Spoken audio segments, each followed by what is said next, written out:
ನಮ್ಮ ತಂದೆಯಾದ ದೇವರಿಂದಲೂ ಕರ್ತನಾದ ಯೇಸು ಕ್ರಿಸ್ತನಿಂದಲೂ ನಿಮಗೆ ಕೃಪೆಯು ಶಾಂತಿಯು ಆಗಲಿ. ಫಿಲಮೋನನಿಗೆ ಬರೆದ ಪತ್ರಿಕೆಯ ಪರಿಚಯ. The introduction to the letter of Paul to ಫೈಲಿಮನ್.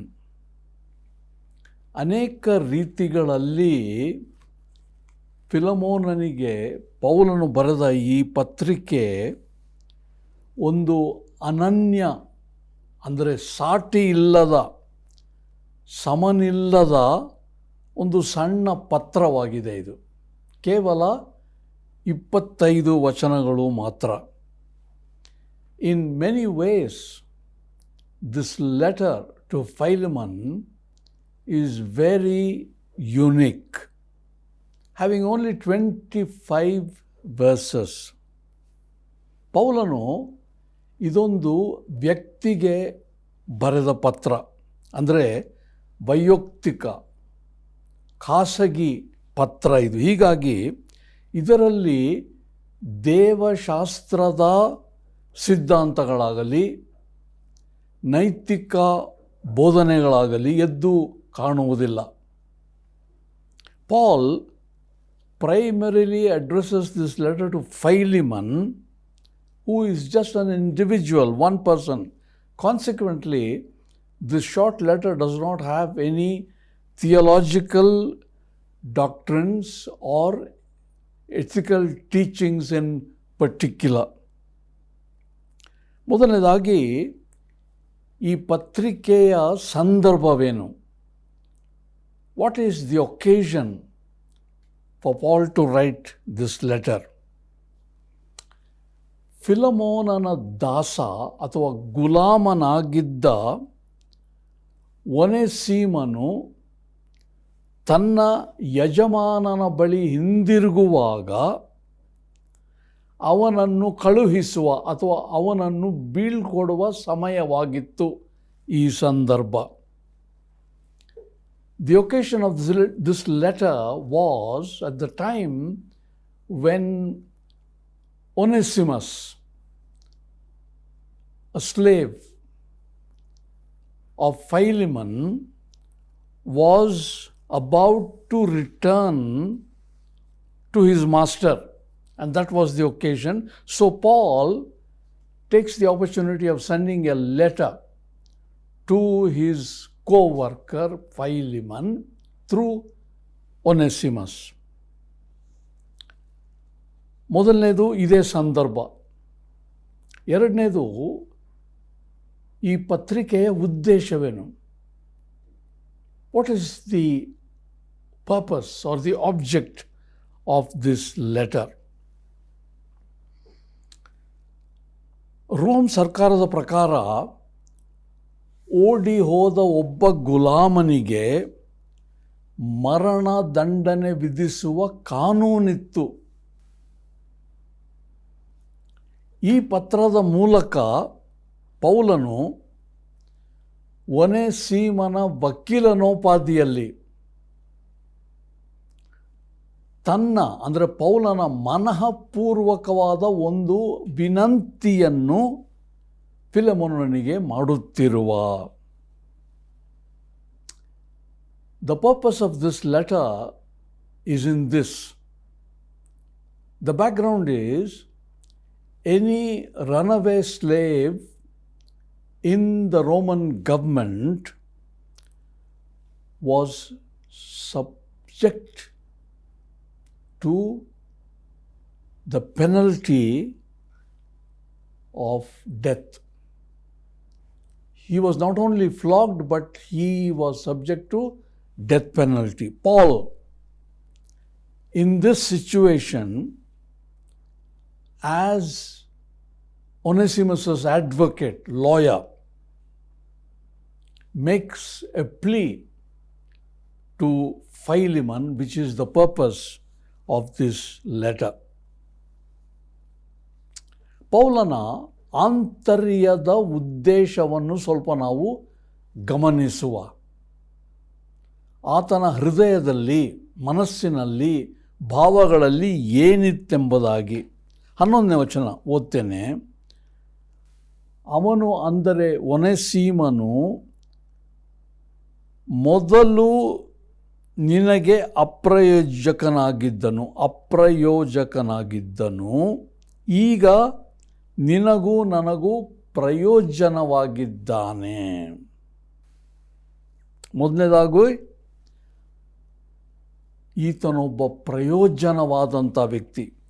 ಮತ್ತು ಎರಡನೇದು ವಿಷಯ 12ನೇ ವಚನದಲ್ಲಿ ಅವನು ನನಗೆ ಪ್ರಾಣದಂತಿದ್ದರು, ಅಂದರೆ ಬಹು ನಿಕಟ ಸಂಬಂಧವುಳ್ಳಂಥ ತನ್ನ ಪ್ರಾಣದಂತೆ ಇದ್ದಂಥ ಒಬ್ಬ ವ್ಯಕ್ತಿಯಾಗಿದ್ದ.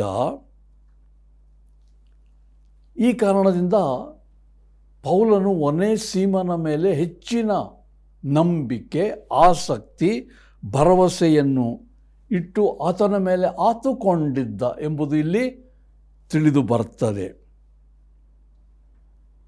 Let us observe for a moment the deeper purpose of Paul in writing this letter to Philemon. Verses 11 and 12 may I read. Verse 11 says, "Formerly he was useless." Onesimus was useless to you, but now he is indeed useful to you and me, to both. Onesimus is now useful. And in verse 12 he says, I am sending him back to you, sending my very heart. In other words, Paul was so intimately, closely related to Onesimus. He says, I am sending him back to you like my own heart. These are the purposes for which we find the writing of this letter. Paul confidently depended upon Onesimus, particularly in his ministry. ಪೌಲನು ಎಷ್ಟು ಒನೇಸಿಮನ ಮೇಲೆ ಆತುಕೊಂಡಿದ್ದನೆಂದರೆ ತನ್ನ ಸೇವೆಯಲ್ಲಿ ಅದನ್ನು ನಾವು ವಿವರಿಸಲಿಕ್ಕೆ ಅಸಾಧ್ಯ. ಈ ಕಾರಣದಿಂದ ನಮ್ಮ ಜೀವನದಲ್ಲಿಯೂ ಸಹ ನಾವು ಇತರರ ಮೇಲೆ ಭರವಸೆ ಬಿಡುವುದೊಂದು ಮತ್ತು ಇತರರು ನಮ್ಮ ಮೇಲೆ ಭರವಸೆ ಬಿಡುವುದು ಎಷ್ಟು ಅಗತ್ಯ ಸೇವೆಯಲ್ಲಿ ಬಹಳ ಮುಖ್ಯ ಎಂಬುದಾಗಿ ನಾವು ಆಲೋಚನೆ ಮಾಡಬೇಕು. In this context, there are two things that are evident. One, Paul absolutely depended. He had faith in Onesimus, particularly to assist him in the ministry. So when we think about the ministry, can we depend upon certain people who can be useful, profitable for us? On the other hand, are we profitable? Are we useful? Are we dependable? These are the two things that we need to keep in mind when we are thinking about Paul's purpose of writing this letter to Philemon. ಇಲ್ಲೊಂದು ಉದಾಹರಣೆ ನೋಡೋಣ. ಏನಂದರೆ, ಆಸೆಗೂ ಅಪೇಕ್ಷೆಗೂ ಅಥವಾ ಕೆಲಸಕ್ಕೂ ಕರ್ತವ್ಯಕ್ಕೂ, ಆಸೆ, ಅಪೇಕ್ಷೆ, ಕೆಲಸ, ಕರ್ತವ್ಯಕ್ಕೂ ಇರುವ ಒಂದು ಹೋರಾಟವೇನು, ಒಂದು ಎಳೆದಾಟವೇನು ಎಂಬ ಒಂದು ಉದಾಹರಣೆ ಇಲ್ಲಿ ನಮಗೆ ಕಂಡುಬರ್ತದೆ. ಎಲ್ಲ ಕ್ಷೇತ್ರಗಳಲ್ಲಿ, ಎಲ್ಲ ಸೇವೆಗಳಲ್ಲಿ ಒಂದು ಆಸೆ ಇರ್ತದೆ, ಒಂದು ಅಪೇಕ್ಷೆ ಇರ್ತದೆ.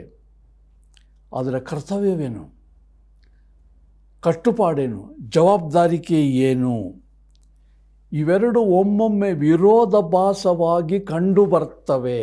ಅಂದರೆ ಹೋರಾಟ, ಇದು ಮಾಡಬೇಕಾ, ಹೀಗೆ ಮಾಡಬೇಕಾ, ಅಥವಾ ಅದನ್ನು ಮಾಡಬೇಕಾ ಎಂಬ ಹೋರಾಟ ನಮ್ಮ ಇಷ್ಟಾರ್ಥಗಳಿಗೆ, ನಮ್ಮ ಕರ್ತವ್ಯಗೆ ಯಾವಾಗಲೂ ಒಂದು ಹೋರಾಟ ಇದ್ದೇ ಇರ್ತದೆ. Let us look at an example here, that is the struggle or the desire between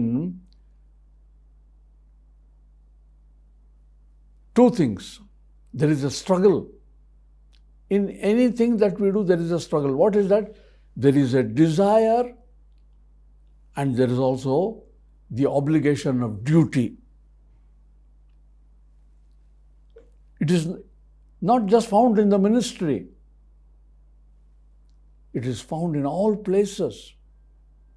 Wherever we go, there is a particular desire and a call for duty. Looks like there is a tension, a struggle going on within us. ಕೆಲಸ, ಜವಾಬ್ದಾರಿಕೆ, ಕರ್ತವ್ಯ ಮುಖ್ಯ.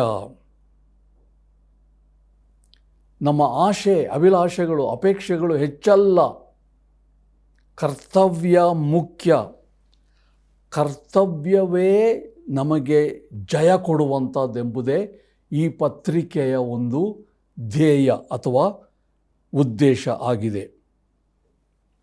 ಒಂದು ವೇಳೆ ತನ್ನ ವಾಕ್ಚಾತುರ್ಯ ಅಥವಾ ತನ್ನ ತರ್ಕಬದ್ಧತೆಯ ಮೂಲಕ ಪೌಲನು ಒನೇಸಿಮನನ್ನು ತನ್ನ ಬಳಿಗೆಯೇ ಇಟ್ಟುಕೊಳ್ಳುವ ಸಾಧ್ಯತೆ ಇತ್ತು. ಆದರೆ ಆತನ ಅಪೇಕ್ಷೆಗಿಂತ, ಆತನ ಆಸೆಗಿಂತ ತನ್ನ ಕರ್ತವ್ಯವೇ ಜಯವನ್ನು ಹೊಂದಿತು. ನಾನೇನು ಮಾಡಬೇಕು, ನನ್ನ ಬದ್ಧತೆ ಏನು, ನನ್ನ ಕಟ್ಟುಪಾಡೇನು, ಅದಕ್ಕೆ ಜಯ ಸಿಕ್ಕಿತು. 12ನೇ ವಚನದಲ್ಲಿ ಓದ್ತೇನೆ ನೋಡ್ರಿ.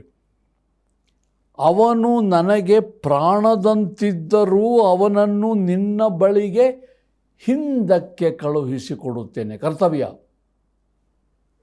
ಆಸೆ ಏನು? ನನ್ನ ಪ್ರಾಣದಂತಿದ್ದಾನೆ, ನನ್ನೊಂದಿಗೆ ಉಳಿಯಲಿ. ಬದ್ಧತೆ ಏನು? ನಿನ್ನ ಬಳಿಗೆ ಕಳುಹಿಸಿಕೊಡುತ್ತೇನೆ. The purpose, the essential purpose of this letter is the victory of duty in Paul. And this must be true in us too, the victory of duty. Paul could have rationalized. He had the ability. He could have given so many reasons to keep Onesimus with him. But he proves here that duty always supersedes our desires. Duty always takes priority over all our desires. Let me read verse 12. I am sending him back to you, sending him my very heart. He was like his very heart, so close. He desired, he longed for Onesimus to be with him. That was his desire. What was his duty? Send him back. Victory of duty.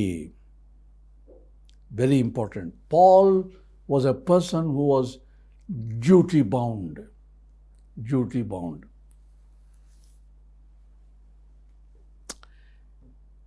ಮುಕ್ತಾಯದಲ್ಲಿ ಕೆಲವು ನಿಮಿಷಗಳಲ್ಲಿ ನಾವು ಆಲೋಚನೆ ಮಾಡಿದ ಎರಡನ್ನು ಗಮನಿಸುವ. ಮೊದಲನೇದಾಗಿ ನಮ್ಮ ಸೇವೆ, ಎರಡನೇದಾಗಿ ನಮ್ಮ ಕರ್ತವ್ಯ. As we conclude this short message, let us think about two things we are recently talking about. One,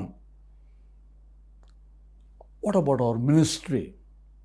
Secondly, our duty. ನಮ್ಮ ಸೇವೆ. ನೀವು ಯಾರೇ ಆಗಿರ್ಬೋದು, ಏನೇ ಸೇವೆ ಮಾಡುತ್ತಿರ್ಬೋದು, ಸಭಾಪಾಲಕರೋ, ಸುವಾರ್ಥಿಕರೋ, ಸಾಧಾರಣ ಸಭೆಯ ಸದಸ್ಯರೋ, ಅಥವಾ ಸರ್ಕಾರದ ಎಲ್ಲಿಯೋ ಏನೋ ಒಂದು ಕೆಲಸದ ವ್ಯಕ್ತಿ ಆಗಿರಬಹುದು. ನಾವು ಯಾರೇ ಆಗಿರಬಹುದು. ನಮ್ಮ ಸೇವೆ ಏನು? ಪ್ರಥಮತಃ ಪೌಲನ ಉದ್ದೇಶ ಏನಿತ್ತಂದರೆ, ಒನೇಸಿಮನು ತನ್ನ ಸಂಪರ್ಕಕ್ಕೆ ಬಂದ, ತನ್ನ ಬಳಿಗೆ ಬಂದ. ಪೌಲನ ಸೇವೆಯ ಉದ್ದೇಶವೇನಿತ್ತಂದರೆ, ಒನೇಸಿಮನಿಗೆ ನಾನು ಯೇಸು ಕ್ರಿಸ್ತನ ಬಗ್ಗೆ ಹೇಳಿ ಅವನನ್ನು ಯೇಸು ಕ್ರಿಸ್ತನ ಬಳಿಗೆ ನಡೆಸಬೇಕು. ಅವನು ಯೇಸು ಕ್ರಿಸ್ತನು ಏನು ಮಾಡಿದ್ದಾನೆ ಎಂಬುದನ್ನು ತಿಳುಕೊಳ್ಳಬೇಕು. ಇದನ್ನು ವಿವರಿಸಿ ಅವನನ್ನು ಯೇಸು ಕ್ರಿಸ್ತನಲ್ಲಿ ಪಾಪ ಪರಿಹಾರಕ್ಕೆ, ರಕ್ಷಣೆಯ ಮಾರ್ಗಕ್ಕೆ, ನಿತ್ಯ ಜೀವದ ಅನುಭವ ನಿಶ್ಚಯಕ್ಕೆ ನಡೆಸಬೇಕೆಂಬ ಉದ್ದೇಶದಿಂದಲೇ ಪೌಲನು ಒನೇಸಿಮನೊಂದಿಗೆ ಸಂಪರ್ಕ ಮಾಡಿದ. ನಮ್ಮ ಜವಾಬ್ದಾರಿಕೇನು? ನಾವು ಯಾರೇ ಇರಬಹುದು, ಯಾವ ಕ್ಷೇತ್ರದಲ್ಲಿಯೇ ಇರಬಹುದು, ನಮ್ಮ ಉದ್ದೇಶ ಹೊಂದಿರಬೇಕೇನೆಂದರೆ ನಮ್ಮೊಂದಿಗೆ ಸಂಪರ್ಕಿಸುವ ವ್ಯಕ್ತಿಗಳಿಗೆ ನಾವು ಯೇಸು ಕ್ರಿಸ್ತನ ಬಗ್ಗೆ ತಿಳಿಸಬೇಕು. ಯೇಸು ಕ್ರಿಸ್ತನು ನಿಮಗೇನು ಮಾಡಿದ್ದಾನೆ, ನನಗೆ ಮಾಡಿದ ಹಾಗೆ ಎಂಬುದಾಗಿ ಅವರಿಗೆ ನಾವು ರಕ್ಷಣೆಯ ಮಾರ್ಗವನ್ನು ತೋರಿಸುವುದೇ ನಮ್ಮ ಪ್ರಥಮತ ಸೇವೆ. ಪೌಲನದು ಅದೇ ಆಗಿತ್ತಲ್ಲವೇ? ಹಾಗೆ first, what is our duty? Now, whoever you are, whatever you are doing, you may be a pastor, an evangelist, or a leader, or an elder, or maybe an ordinary person. You may be a worker somewhere, but you are a believer in Jesus Christ. What is your primary responsibility in comparison to the ministry of Paul to Onesimus? The thing that we notice here is somehow Paul, when he came in contact with Onesimus, he won him to Jesus Christ. He told him about Jesus Christ, what he had done, how he gave his life even for Onesimus and died for him, whereby by accepting him he would be forgiven and he would receive salvation. Who was he? He was not useful, but a man who was not useful turned to be profitable and useful. Like Paul, whatever you are doing, whatever I am doing, we have the first and foremost responsibility to tell people who come in contact with us what Jesus has done to them as he has done to us, and eventually lead them to Jesus Christ for forgiveness of sins and salvation.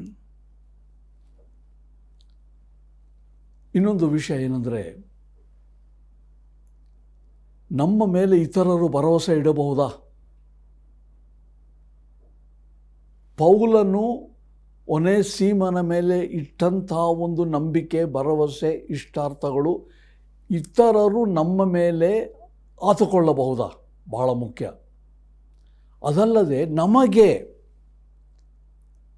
ನಮ್ಮ ಸೇವೆಯಲ್ಲಿ ನಾವು ಯಾರನ್ನು ಆತುಕೊಳ್ಳಬಹುದು, ಯಾರ ಮೇಲೆ ನಂಬಿಕೆ ಇಡಬಹುದು? ಯಾರಾದರೂ ಇದ್ದಾರಾ? ಆಲೋಚನೆ ಮಾಡಬೇಕು. There is another aspect of ಸೇವೆ, ministry, and that is, are we dependable? Can people trust us in our ministry, in our responsibility, in our duty? Can people trust us like Paul trusted Onesimus? On the other hand, do we have any people whom we trust, whom we can repose our confidence and total faith in such a person? Do we have? It's very important. ನಮ್ಮ ಕೆಲಸ, ಕರ್ತವ್ಯ ನಮ್ಮ ಆಶೆಗಳನ್ನು ಮೀರಿಸಬೇಕು. ನಮ್ಮ ಅಪೇಕ್ಷೆಗಳಿಗಿಂತ ಅದು ಮಿತಿಯಾಗಿ ಹೋಗಬೇಕು. ಅದೇ ಬಹಳ ಮುಖ್ಯ. Does our duty, does our ministry overcome our desires? Very important. As human beings, we have a lot of desires. As Christians, as Christian workers, we have a lot of desires in us. But does our duty exceed, go beyond all our desires? And this is important. ಈ ಒಂದು ಸಣ್ಣ ಪತ್ರಿಕೆಯ ಉದ್ದೇಶ ಏನೆಂದರೆ, ನಾವು ಮಾಡುವ ಸೇವೆಯಲ್ಲಿ, ನಾವು ಕ್ರೈಸ್ತರು ಸೇವಕರಾಗಿರ್ಬೋದು, ಕ್ರೈಸ್ತ ವಿಶ್ವಾಸಿಗಳು, ನಮಗೆ ಅನೇಕ ಆಸೆಗಳಿವೆ, ಅಪೇಕ್ಷೆಗಳಿವೆ, ಅಭಿಲಾಷೆಗಳಿವೆ. ಅವುಗಳನ್ನು ನಮ್ಮ ಸೇವೆ ಮೀರಿಸಬೇಕು, ಅವುಗಳ ಮೇಲೆ ಜಯಗೊಳ್ಳಬೇಕು. ಇದೇ ಈ ಒಂದು ಪತ್ರಿಕೆಯ ಉದ್ದೇಶ. ದೇವರು ಯೇಸು ಕ್ರಿಸ್ತನಲ್ಲಿ ಆತನ ಆತ್ಮನ ಮೂಲಕ ನಮಗೆ ನಮ್ಮ ಸೇವೆಯು ನಮ್ಮೆಲ್ಲ ಆಶೆ ಅಭಿಲಾಷೆಗಳನ್ನು ದಾಟಿ ಯಥಾರ್ಥವಾಗಿ ನಾವು ಕೆಲಸ ಮಾಡುವಂತೆ ಸಹಾಯ ಮಾಡುವಂತೆ ದೇವರನ್ನು ಬೇಡಿಕೊಂಡು ಪ್ರಾರ್ಥನೆ ಮಾಡೋಣ. ನಮ್ಮ ತಂದೆಯಾದ ದೇವರೇ, ಪ್ರಯೋಜನವಿಲ್ಲದ ವ್ಯಕ್ತಿ, ಅಪ್ರಯೋಜಕ ವ್ಯಕ್ತಿ ಪ್ರಯೋಜನವಾಗಿ ಮಾರ್ಪಟ್ಟ. ಯಾರ ಮೂಲಕ? ಒಬ್ಬ ಸೇವಕನ ಮೂಲಕ. ಹೀಗಾಗಿ ಪೌಲನ ಆಶೆ ಅಭಿಲಾಷೆಗಳು ತನ್ನ ಕರ್ತವ್ಯ ಕೆಲಸವನ್ನು ಒಳಗೊಂಡು ಜಯಿಸಿದವು. ಹೀಗೆ ನಮಗೂ ಸಹ ಅನೇಕ ಆಸೆಗಳು, ಅಭಿಲಾಷೆಗಳು, ಅಪೇಕ್ಷೆಗಳು ಉಂಟು ಸ್ವಾಮಿ. ಮನುಷ್ಯ ಮಾತ್ರದವರು, ನಾವು ವಿಶ್ವಾಸಿಗಳು, ನಿನ್ನ ಸೇವಕರು, ಅನೇಕ ಆಸೆಗಳು ನಮಗಿವೆ. ಆದರೆ ನಮ್ಮ ಕರ್ತವ್ಯ ಇವೆಲ್ಲವುಗಳನ್ನು ಮೀರಿ ನಾವು ನಮ್ಮ ಕೆಲಸದಲ್ಲಿ ಸಂಪೂರ್ಣವಾಗಿ ಪ್ರಾಮಾಣಿಕತೆಯಿಂದ ಸೇವೆ ಮಾಡುವ ಬದ್ಧತೆಯನ್ನು ಕೊಡು, ಆ ಕಟ್ಟುಪಾಡನ್ನು ಕೊಡು ಎಂಬುದಾಗಿ ನಾವು ಬೇಡುತ್ತೇವೆ. ಪೌಲನಿಗಿದ್ದಂಥ ಮಾದರಿ ನಮ್ಮ ಮುಂದೆ ಇದೆ. ಕಷ್ಟ ಇದೆ, ಸುಲಭವಲ್ಲ, ಆದರೂ ನಿನ್ನ ಸಹಾಯದಿಂದ ನಾವು ಮಾಡಲಿಕ್ಕೆ ಸಾಧ್ಯ. ಈ ಉದಾಹರಣೆ ಪ್ರಕಾರ ನಾವು ಪೌಲನನ್ನು ಹಿಂಬಾಲಿಸಿ ನಮ್ಮೆಲ್ಲ ಆಸೆ ಅಪೇಕ್ಷೆ ಅಭಿಲಾಷೆಗಳನ್ನು ನಾವು ನಮ್ಮ ಕರ್ತವ್ಯದ ಮೂಲಕ ಜಯಿಸುವಂತೆ ಸಹಾಯ ಮಾಡಬೇಕೆಂದು ಪ್ರಭುವಾದ ಯೇಸು ಕ್ರಿಸ್ತನ ಹೆಸರಿನಲ್ಲಿಯೇ ನಿನ್ನನ್ನು ಬೇಡಿಕೊಳ್ಳುತ್ತೇವೆ ತಂದೆಯೇ. ಆಮೆನ್.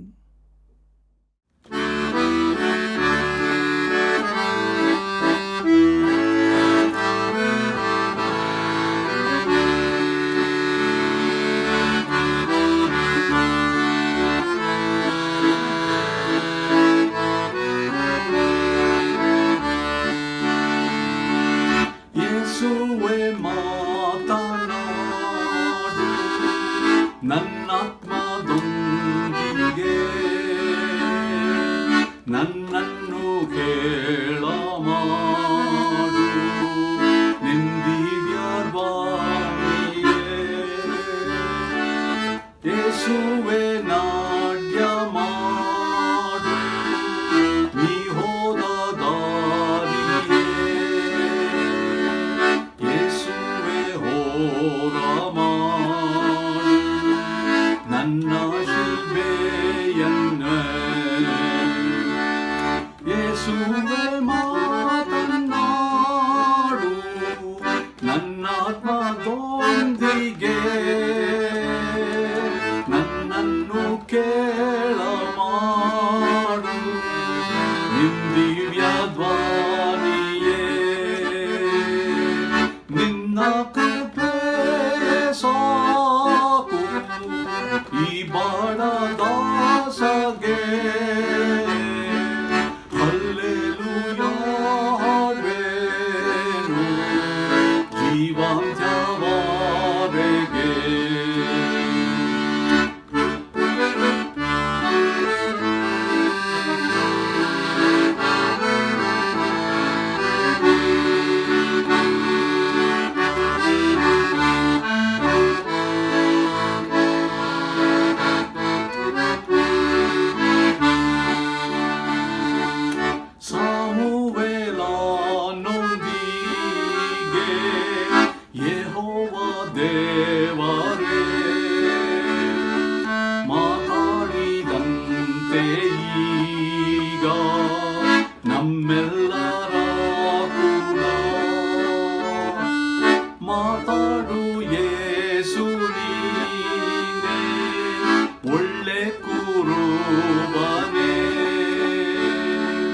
ನಿಂಧ್ವನಿಯನ್ನು ಕೇಳ ಕೃಪೆಯ ಯೇಸುವೆ ಮಾತನಾಡು ನನ್ನಾತ್ಮದೊಂದಿಗೆ ನನ್ನನ್ನು ಕೇಳ ಮಾಡು ನಿಂದಿನ ಧ್ವನಿಯೇ ನಿನ್ನ ಕೃಪೆ ಸಾಕು ಈ ನಿನ್ನ ದಾಸಗೆ ಹಲ್ಲೆಲೂಯಾ ಹಾಡುವೆನು ಜೀವಂತ